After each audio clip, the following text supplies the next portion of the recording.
মুহাম্মদ সাল্লাল্লাহু আলাইহি ওয়াসাল্লাম বলেছেন, তোমাদের মধ্যে সেই উত্তম যে তার স্ত্রীর কাছে উত্তম। তিরমিজি।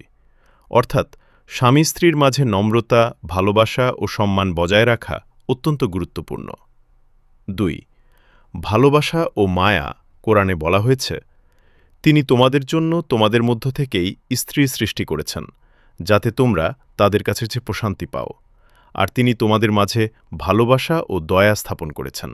সূরা রুম ২১। দাম্পত্য জীবনের মূল ভিত্তি হল শান্তি, ভালোবাসা ও রহমত। ৩. পারস্পরিক অধিকার ও দায়িত্ব।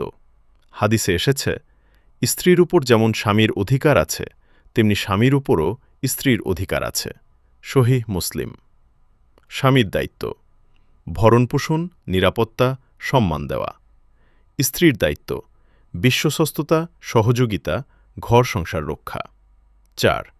হাসি খুশি ও সুন্দর ব্যবহার। হাদিসে আছে, মুহাম্মদ সাল্লাল্লাহু আলাইহি ওয়াসাল্লাম তার স্ত্রীদের সঙ্গে হাসি তামাশা করতেন, সাহায্য করতেন এবং ঘরের কাজে অংশ নিতেন। অর্থাৎ দাম্পত্য জীবন শুধু দায়িত্ব নয়, আনন্দ ও বন্ধুত্বের সম্পর্কও। ৫. রাগ নিয়ন্ত্রণ ও ক্ষমা। রাসূল সাল্লাল্লাহু আলাইহি ওয়াসাল্লাম বলেছেন, কোনো মুমিন পুরুষ যেন কোনো মুমিন নারীকে ঘৃণা না করে।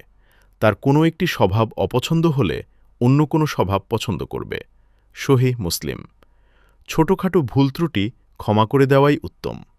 সারসংক্ষেপ: ইসলামে দাম্পত্য জীবন হল ভালোবাসা ও রহমতের সম্পর্ক, পারস্পরিক সম্মান ও দায়িত্বের বন্ধন, ধৈর্য, ক্ষমা ও সহযোগিতার ভিত্তি।